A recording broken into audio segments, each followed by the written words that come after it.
I'm Iyaz, and today I've got the ASUS VivoTab. It's over here. There's a nice little cover accessory and a keyboard. Let's actually talk about the tablet. This is around $450 and it's running full Windows 8 because there's an Intel Atom processor inside. It's got a 10.1 inch screen, 1366 by 768 display. That's actually really good for a screen this size. I found the viewing angles to be fantastic. It's really bright when you need it to be. The styling on this is pretty muted. If you've ever seen an ASUS product like the Nexus 7, you've seen this before. It's kind of a rubberized back, kind of easy to hold, pretty comfortable in the hand. It's got an 8 megapixel camera on the back. If you like taking pictures like this, you can. 2 megapixel camera on the front. Otherwise, there's one word to describe this: unremarkable.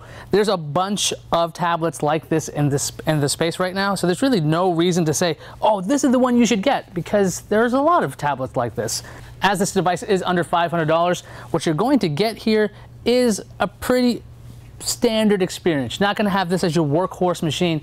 It does have an Intel processor, so you do have a desktop mode, run all your Windows apps, but then again, not super powerful, so you're not going to be doing crazy things like video editing and compositing on this little guy. It's kind of like your second or third machine that you'd have around the house. One of the gimmicks that ASUS does have with this tablet is a line of accessories.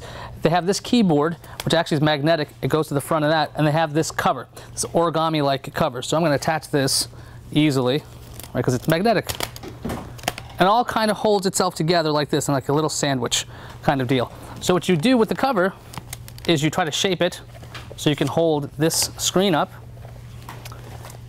But the keyboard itself is Bluetooth. It doesn't actually connect to this at all. It's not like magnetic, a bit of flex to it.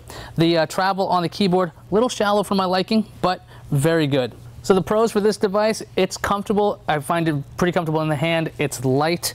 It does charge using a micro USB port. I think that's kind of neat. You don't need any proprietary things there.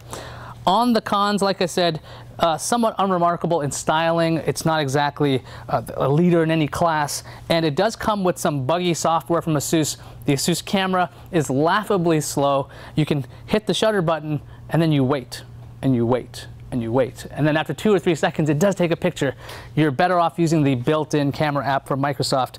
If you do opt to get the optional cover, you should know something about the magnet. Not super strong. This thing comes apart very easily. If you just jostle it, it'll come apart. I'm not a big fan of that when it comes to a tablet potentially being dropped. Like I mentioned, the tablet itself, it costs about $450 if you find it on Amazon. And these two accessories are bundled together, but they cost a separate $100. So altogether, you're looking at $550 if you want to have this whole package. So is the ASUS VivoTab Smart a try, buy, or don't buy?